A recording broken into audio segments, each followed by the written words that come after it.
In this nugget, we take a look at Linux. Linux is pretty much the preferred operating system for hackers, and in particular, there's even some that are developed specifically for hackers that I'll show you as we get going here.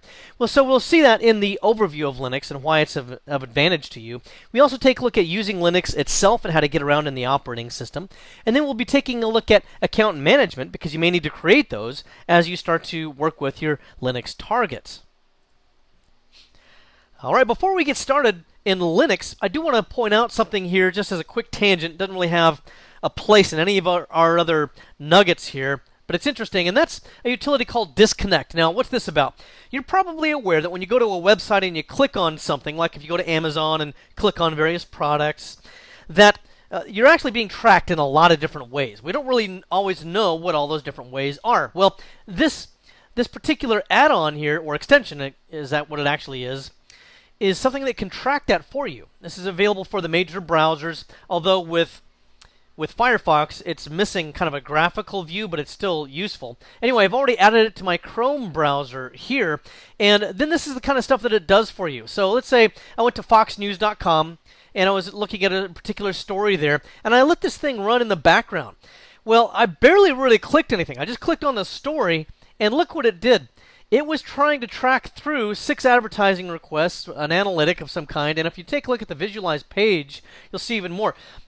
First of all, look at this. Content was 66 requests. Once you install this disconnect, it prevents many of the requests from gathering information about what you're clicking on. And if I click visualize page, you'll see all the different companies or whatever that were trying to track what I was doing here.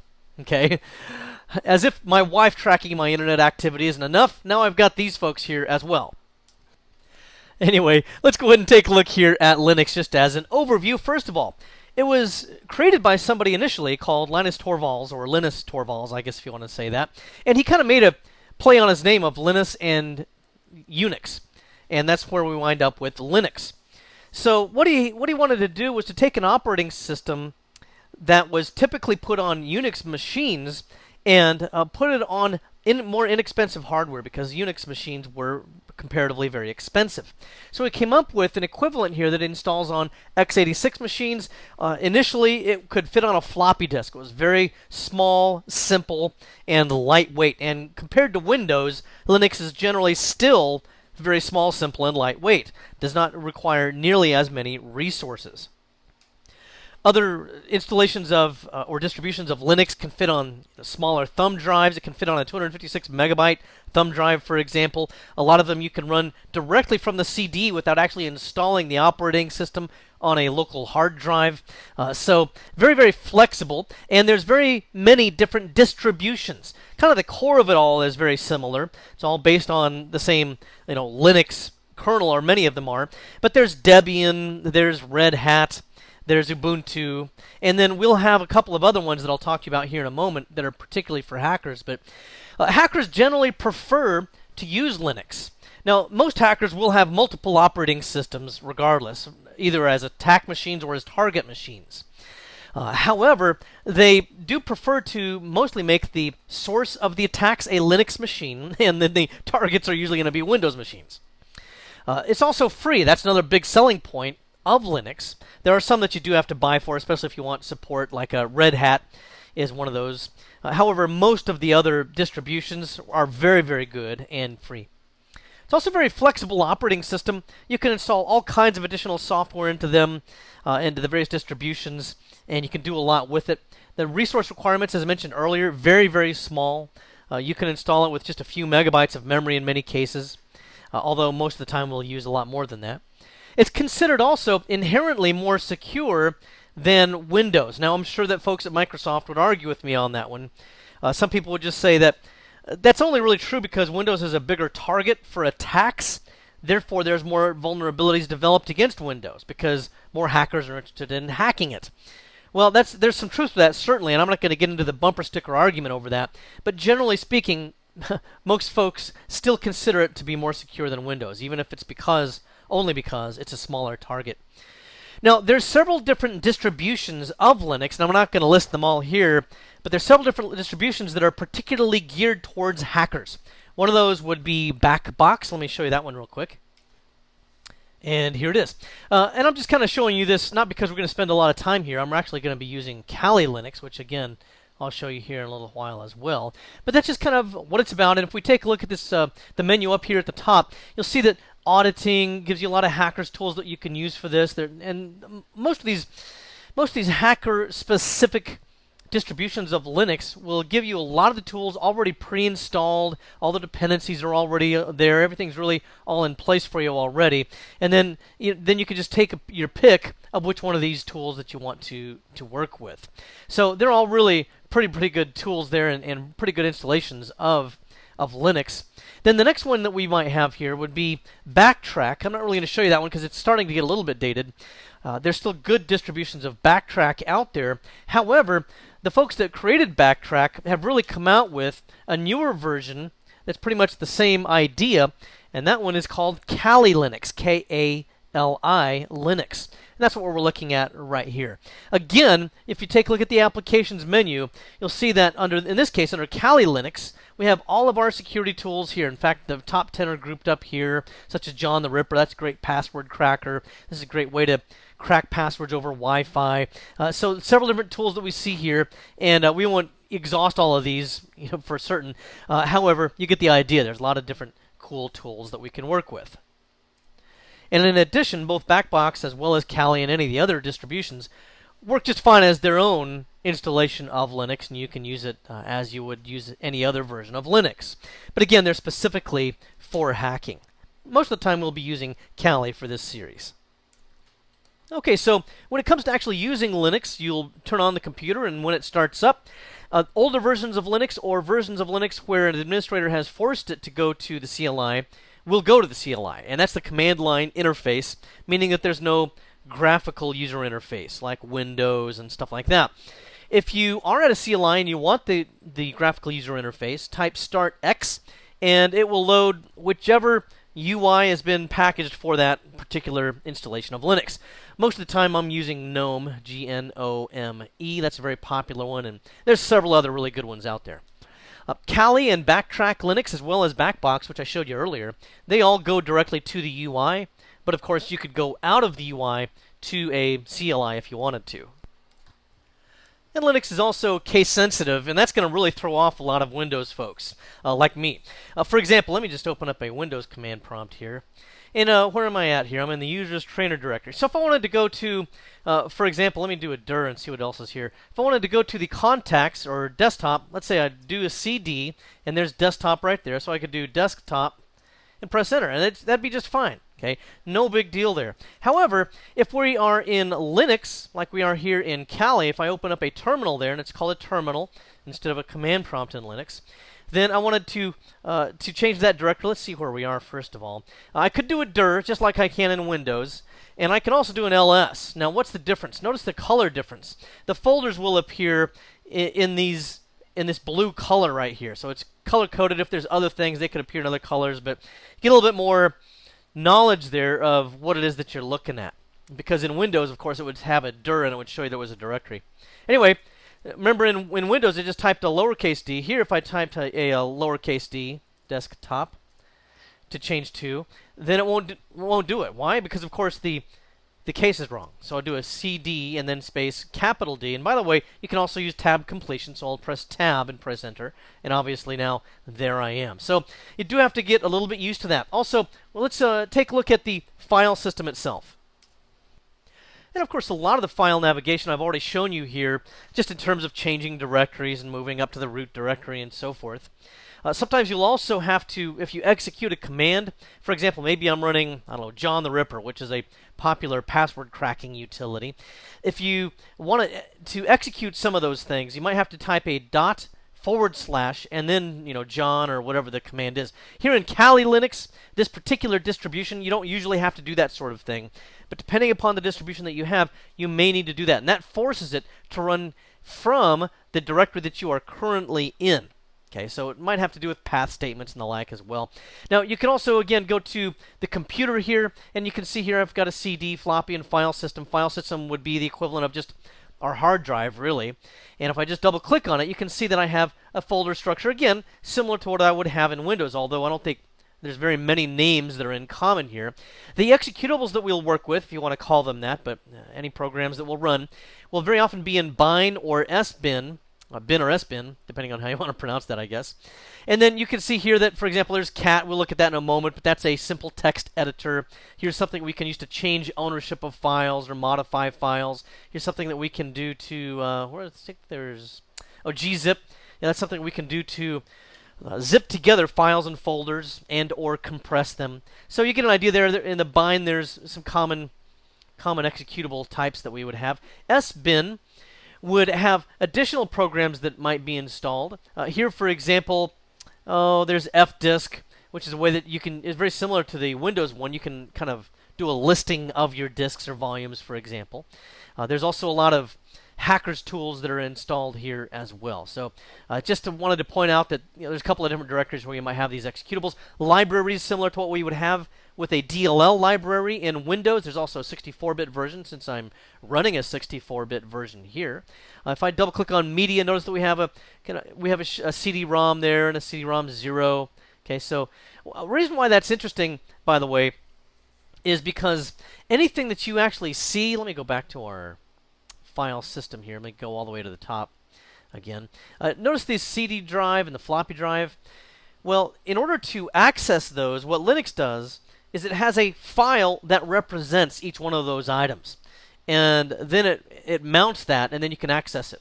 Same is true of any hardware within Linux, by the way. For even the CPU is actually mounted as a file, and then you access it in that way. So anyway, let's see if we had something else here. Home. In a home directory, this will be where you have any users that you've installed. In Kali Linux, they seem to usually just create only the desktop folder beyond the user, but other distributions, such as Ubuntu, the last time I used it, would have other things like documents, downloads. I think there's a pictures or my pictures, something like that as well. But again, different distributions will vary a little bit on some of these things. For the root account, which is equivalent to the local administrator account in Windows and that has full access and authority over the operating system, it will have its own kind of home directory at the root. Okay, so whereas the trainer account had a trainer account inside the home folder, the root account has one right at the root of the file system, and then you can see there's my desktop and so forth. All right, let's take a look here at viewing and editing text. Now, from a user perspective, we prefer to use fancy graphical, editors of various types, right? Maybe something like OpenOffice, which is free, or just using Google Docs to edit our documents. And these are all things that give us a toolbars, and we can bold things, make the fonts bigger, add color, all that sort of stuff. In hacker world, we don't usually care about that stuff too much until it comes time to prepare reports for a pen test. But as we're actually doing the hacking, we often want the simplest, easy to access text editor that doesn't use many resources at all. So, for example, let's see if I went to my system here. If I wanted to write about something, I'm just trying to figure something out. What would I write about? Well, I was just looking at a picture, by the way. I went skiing the other day with my son-in-law and my son, and I crashed and wrecked my knee, so I torqued it up really good. And the doctor put me on a $600 bionic-looking brace. Who knows how long I'll have to wear that thing. Anyway, so if I wanted to write about that and share with you my tale of woe, I might use the cat text editor, which is one of the most basic, simple editors out there. You do a greater than symbol, and then after that, you would enter in the name of the file. So I'd say iTorqueit.txt. Now, I'm putting a txt on the end just for my own reference so that I know it's a simple text file. But the fact of the matter is, in Linux, file extensions don't mean anything. That's just for my own information, so to speak. So I'll press enter here, and I'll say, I torqued it good. Torqued? Is it torqued? No, it's tweaked, isn't it? Torqued, that's what Miley Cyrus does. Boy, you don't want to see me twerking. Oh, for crying out loud. I'll just press enter here, and then to get out of this, I'll press Control D. And then if we do a ls now, we'll see that I have my iTorqueit.txt file. If I want to view what the contents of that file are, and that's something, again, that we'll often do in Linux, I just want to view it, and I don't want to edit it, I can just do a more, and then iTorqueit.txt, again, tab completion, and we can see that, yes, indeed, I torqued it good. Twerking. Where do I come up with this stuff? I haven't had to twerk since I was young and needed the money. So anyway, just with more, I'm not really editing. I just want to look at it. And then if I wanted to add to that text, I could do again cat, and then this time a double greater than sign, and then I torque it again, the rest of that text. And then notice that it doesn't show me what's already typed there. I just would continue to type. So again, it's pretty primitive editor, but at least it works. And I would say, I meant to say tweaked. And then press Control D again. And now if I do, up arrow a couple of times to do the more again, we can see that it did indeed modify that file. Now let's also work with this file a little bit. Let's see, where is it? It's in the root folder. Okay, so if I want to double check which folder I'm in, I can do a pwd and press enter, and it'll tell me that I'm in the root. Well, I might not want it there. Maybe I want it on my desktop. So I would just say move, or which would be actually mv, and then I torque it.txt to, and then I would just say desktop. Okay, and press enter, and now we should see it pop up right here. Okay, so that would be one way to do it. Also, if I wanted to rename it, I could do that here as well. Maybe I would say, you don't rename the same way we do in Windows, where you can just type rename. Here I would just move it, but to a different name. I torqued it.txt. Where is it? I got to change it to the desktop, don't I? CD to the desktop, and then move it to I torque it.txt to, and then I just type in the next name, the new name that I want it to be, and it would be I tweak it.txt. Okay, and then now we should see right up here, indeed the name did change. Now I could also copy it, which would be quite easy. I could copy I tweak it.txt back to, let's just go back to the root, actually / root, and we'll just copy it there. Okay, so if I change directories again here and go up a level and do an ls, you'll see that indeed I have a copy of that file here as well as now on my desktop. To remove the file, I would just do rm, and then again I tweak it, or whatever the name of the file is, and press enter. Now another simple text editor I could use would be either VI or, in this case, VIM, which is VI improved. And then I'll enter in the name of the file that I want to work with, and we can see here that there we go. There's the same file we were working with earlier. In order to start editing the text, I press the I key, the letter I, and it puts me in what we call insert mode, and then I can just start adding additional text. Hello, friends, okay, something like this. And then when I'm done with any text that I want, I'll press escape, and then you enter in colon, and you can either do a W, and you should look down in the lower left to see what I'm typing, a colon W to write the changes and keep VI open, or VIM, they're both the same again in that respect. And then I could do a colon and then an X, which would save the changes and exit the program. Now if I do a more, I tweaked it .text, we can see that indeed it did keep that additional text. Likewise, there's also a graphical VI. Let's go ahead and go to accessories, and then you see this GVIM. That's graphical VI improved. And what do you know? Here we have it. Pretty much same thing. Here we could just start typing the same way we would before. Although we do have additional options. We can save the current file. We can save any additional files that we have open, and so on. So it's a little bit more familiar in terms of graphical user interface, but it's again a very simple one. And then one more if you wanted to. And again, there's all kinds of text editors out there, but just so you have something to work with here within Kali Linux, we have those three that I've already shown you, and then we have LeafPad, which once again is very similar in terms of being a very simple editor. It's very similar, I think, to Notepad in Windows. Now, sometimes you'll work with these commands and not really know how to work with them, not know the various options in the switches or options. So in order to get that information, you can use the help system, which accompanies some of the applications, or the man page, which also accompanies some of the applications, actually most of the applications. So let's take a look at that. So if I go back to VIM, for example, if I just wanted to help, I could do VIM and then -- help. And that gives me some of the basic help functions that I could access here. It's usually not quite as verbose as a man page. Kind of just gives me the quick and dirty instructions, but there is also a man page, so I could do a man VIM, and that would give me a lot more information. And I'll just press the space bar to continue on down through this one page at a time, and it just kind of goes on and on and on until you get to the end. And if I want to quit early or at any time, I'll just press the Q to quit, as you can see right down here, and then I'm now out of the man page. So the man page will really help you, especially if you want additional details. Also, a lot of times I just go to Google. Google is such a great resource now that if I want to find out how to do something, I'll just type it in there without having to read through the entire man page.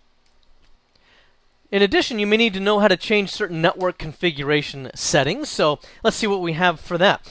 Again, if you're at the command line, it's probably going to be easier if you just want something quick and dirty. I will show you in a few moments here how to use the UI to do this as well. But if I wanted to look at my IP address, for example, in my interfaces, I would just type ifconfig. Now, you might be looking at that and saying, James, you know, that's not right because everybody knows it's ipconfig. No, that's IP configuration in Windows. Here in Linux, we want to look at interface config, so it's ifconfig. Okay, so there we go. Now, the bottom one down here is, if we take a look at it, this is going to be the loopback adapter. That's the loopback address, and we can see here that we have a loopback address right there. Okay, so it's loopback adapter, loopback address. My other interface, however, is eth0, and it has an IP address right here.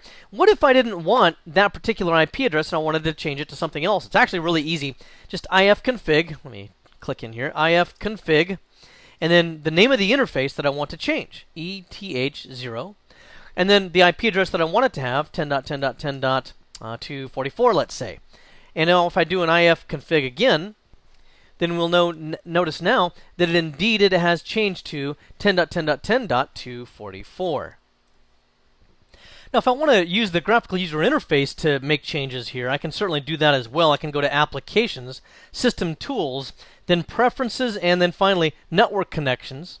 That's kind of a lot of menus to go through, though. What I usually do, I'll just go to this graphical user interface item up here, this network connection looking thing up at the top, and I'll just right-click there, and I'll choose Edit Connections.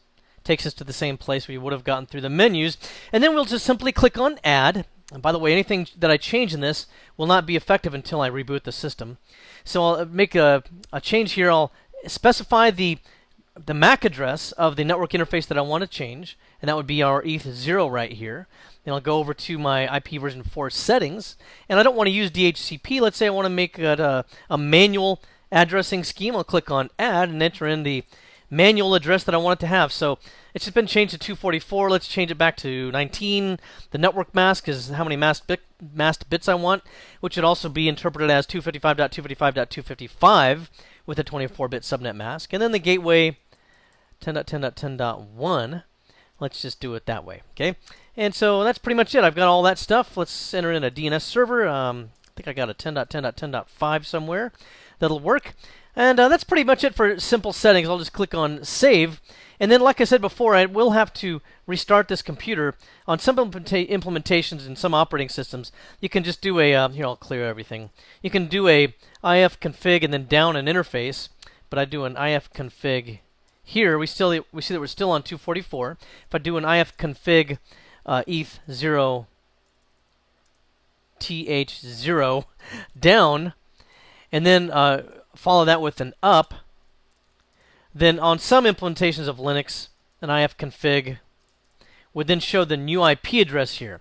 With Kali, maybe this is true of all Debian, I don't know really, then we'll just have to reboot the system. So I'll just do a reboot. Is it reboot? Yeah. Reboot.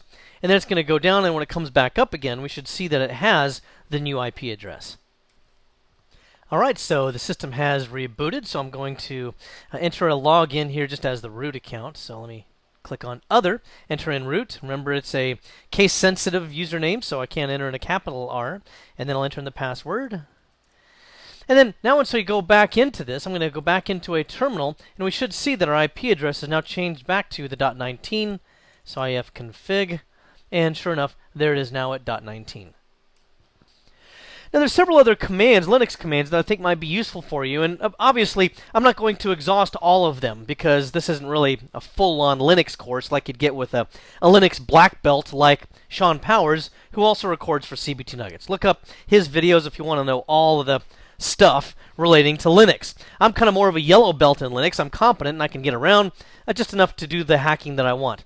So, and the next command that I want to show you, though, would be the grep command. You don't just type grep, though, and press enter. That doesn't really do a lot for us. What we would do with grep is we use it to get us an end result. So, for example, you could use it to find a certain result, maybe a list of hosts, for example, or a list of commands or something, and then you could pipe that to an actual executable or some kind of a function. So, let's say if I'm doing an ls here, for example, we see we've got all kinds of different files and stuff, and maybe the executable or the file that I'm looking for, I can't think of the name of it right now, but I know it starts with NTFS, and you can see we have a few files with NTFS name in there. But you can't see the forest for the trees sometimes, so I just want to do an ls, and I'll pipe that to grep, which basically is saying I want you to look for any files that have NTFS in the name. All right, and I'm going to zoom in on that so you can see it a little bit better. All right, and then I'll press enter, and now sure enough, it's showing me any of the files that have NTFS in the name, and now maybe from here I can narrow it down and say, oh, that's what I wanted to do. I wanted to use NTFS undelete, which is, by the way, a very handy utility to get back files that a user may have deleted and that are not even in the recycle bin. All right, then, now having cleared the screen, I want to point out that within Linux, as a user, let's just say that we're using Linux as our desktop operating system as an office worker, then you would probably use only a principle of least privilege. In other words, an unprivileged account. You can see here, however, I'm logged on as the root account, which is the highest level of privilege that we can get within Linux and log on interactively. So that's pretty high level. Now, it's okay for hacking, but for users who don't normally use that, as well as administrators who work with Linux systems. Again, you'll log on with a kind of a minimal account, and then when you want to elevate your privilege, you'll type in SU and press enter, and it will prompt you for the username and password of a privileged account. And it's kind of similar in that respect to user account control in Windows, and it prevents you from having an average user perform an administrative function, potentially as a security risk or just something that could potentially damage their own system. Now, since I'm logged in within a privileged account, I can make certain changes. For example, if I wanted to change a password, okay, PASSWD is what we would do for that. And it would just change the password for the currently logged on user, which is my root account. So I'll just enter in a new password, and I'll confirm that. And then now I've updated my password successfully. You don't get any asterisks or anything like that with the way you would with Windows password changes, for example. Another command that we could use would be the kill command. Now, this we could use to terminate a process that is not shutting down gracefully or that we don't have any other way of ending. And sometimes you're going to have to use this with hacking tools because they're not all fully refined. They're not all supported by multi-billion-dollar corporations with full support and all of that sort of stuff. So they may not necessarily be as stable or as reliable as your run-of-the-mill application. So let's say I'm running, VI, and I just can't seem to get it to conclude or to quit. So I'll just do a VIM. I'll just get it running here. And then I'm also going to do a Control-Shift-T to open up another tab within my terminal here. Now I want to do a PS, and I'll just do a hyphen capital A, and that's going to show me all of the applications that are running. All right. This is another good usefulness of grep, by the way. Now, I think I can see what's going on here. I think I've got, there's VIM down there, and I can see that it's process number 3677. But sometimes the application you're looking for, and notice that this is not alphabetical or anything, it's kind of hard to see exactly which one I'm trying to find here. It's just, again, the forest for the trees. So I could do a PS hyphen A, and then I could grep for VIM. Okay, and then it would show me immediately only the one that has VIM in it. Once again, it's 3677. Now, if I wanted to kill that, I would just type kill -9 is a kind of a graceful, semi-graceful way to kill that process. And then you enter in the process number, not the name of the application. So it's 3677, and press enter. And now let's see if that application is still running over here. And we can see that it's not. Still left over the text that we have here, but notice that I'm at a flashing cursor now for my prompt. So apparently we have been able to successfully kill it. If I do a PSA again, looking for Vim, then we see that it's not running at all. Now going back over here, I'll do a VIM again and get that process running. Once again, I'm going to look for the executable, or rather the process number. Notice that it changes when I run it the next time. It's somewhat randomized. So it's now 3756. Now, if I'm really having trouble killing that one, And sometimes, again, you'll have that with applications. And kill -9 did not work. I could do a kill, and this is the most the most severe kind of kill you can get. -15, 3756. I'll press enter, and then we'll see that again over here, VIM caught a deadly signal term, and it finished it, terminated. Wow, pretty dramatic, but at least it's effective.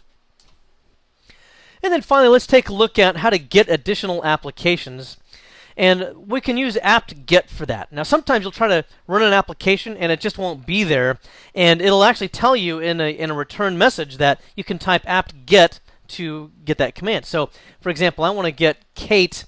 In this case, it just says command not found. It didn't tell me to type apt-get, but I know that I can get Kate. And what is Kate, by the way? Just another simple text editor. I'm not trying to do anything fancy here. I'm just trying to show you how to run apt-get, and then I would type install, and then Kate. Okay, and so you can see how that looks. And then once I do that, I'll press enter. It'll just go out to the internet. You don't have to have an internet connection for this. And it'll find all of the dependencies and the libraries that are necessary, and it will download all of that. Once again, if there's a dependency that has to be there in order for Kate to work, it'll also download that dependency. So that's very, very handy, because back in the old days, you had to kind of manually find all the dependencies, manually install all of them, and then install the application. This is so much easier. All right, when it's finished, it says end, as you can see down here at the end. So I'm just going to go to another terminal here and type Kate, and we should see the Kate graphical user interface open up. And again, this is just another simple text editor. So how would I actually get rid of Kate if I wanted to get rid of Kate and uninstall it? Sounds like I'm breaking up with a girlfriend, right? How do I get rid of Kate? She did me wrong. So let's say that I would do that by typing apt get, and then I could do a couple of different ways. One would be purge, and then Kate. And what that would do is remove the packages plus remove any configuration files. I didn't really make any configuration files because I didn't even work with Kate yet, particularly. So let's do remove instead. That would be another way to remove Kate. This just tells me kind of a summary of the different things that we'll do to get rid of Kate. And are you sure you want to continue? And I'll say, yes, she did me wrong. We'll get rid of Kate. Okay, so that gives you an idea of how to install and uninstall various packages. Now let's take a look at Linux account management here as well. And this is going to be important because when you compromise a target machine, you're probably going to need to have some administrative access like the root account to create an additional account. Why would I do that? Well, you have to log on as the root account sometimes on a Linux target, but you may not want to stay that way constantly because it becomes a little bit obvious. So we might want to create an additional account that might look a little bit more innocuous, but that may still have some level of privileged account, or that is just a generic user, and you're using it to explore the system, to explore the network, and to see what all is there. Anyway, you can add an account from the command line, typing user add, followed by the name of the account you want to create. You can modify the account with user mod, and then you can delete the account with user delete, and you can also use the graphical user interface for all of those things here as well. Now, let me give you an example, by the way, as a quick tangent of one thing you might want to do with this. You might notice my URL up here at the top. You might want to go to rapid7.com and just look for information about something called Metasploitable. This is a deliberately weakened version of Linux so that you can use it with a utility called Metasploit, which we'll be looking at later on in our course here. And this is something that we can use to easily compromise and attack various machines. Well, Metasploitable is deliberately weak, and it makes it real easy to practice your skills using Metasploitable. And that's why you might want to work with these different accounts, because you might want to create those on a Metasploitable machine, for example. So I'm going to go through these real quick. If I wanted to create a user account, I would type user, let me click up there, user add, followed by the name. I've already got a trainer account, so let's just enter a trainer01 account. 01 and press enter. Now I've got an account called trainer user 01. If I want to change the password, PASSWD, remember that's how I change my password for the trainer 01 account, and I'll enter in the new password. Okay. And now I've got a password for that trainer 01 account. Before when I used PASSWD and didn't specify a user account, it'll always change the account of whoever is currently logged on, which of course was the root account. And then we can also use user mod, or in this case, I'm just going to use user delete because I'm pretty much done with that account. But user delete trainer. I am having trouble typing today. trainer01. And now we no longer have the account. Now, if you want to do this from the UI, you could go to Applications and do this instead. And we would just go down to System Tools. And then we would be able to go over here to System Settings. So I'll go back down here to System Settings. And then I can click there to see that we have the user item for user accounts down here at the bottom. Again, this is going to be pretty simple. I can just click the plus symbol and make them maybe an administrator account if I want to. Trainer. By the way, as a habit, I usually capitalize the first letter of a name. But in Linux, that's probably not a good idea because it gets confusing. Because remember, this case sensitive. So I'm just going to enter in this lower trainer02 account. And I'll create that account. And now we have trainer02. Notice that the account is disabled by default. That's because it doesn't have a password. So I'll set a password now, but I can also choose these various other options, which I think explain themselves. And I'll enter in the password. Okay. Apparently I'm just using a fair password. It's kind of a generic password I use for training only. And then that's pretty much it. If you want a hint, you can enter that in as well. And then I'll just choose change. And then now we have our account. In this nugget, we took a look at Linux as the preferred operating system for hackers. And we're particularly going to be working with possibly a little bit of Backbox, but mostly with Kali Linux for our purposes in this series. We took a look at an overview of Linux and, again, why it's so useful to hackers and why they seem to like it. Then we also took a look at actually using Linux, working with the file system a little bit, working with account management, and so on. Well, I hope this has been informative for you, and I'd like to thank you for viewing.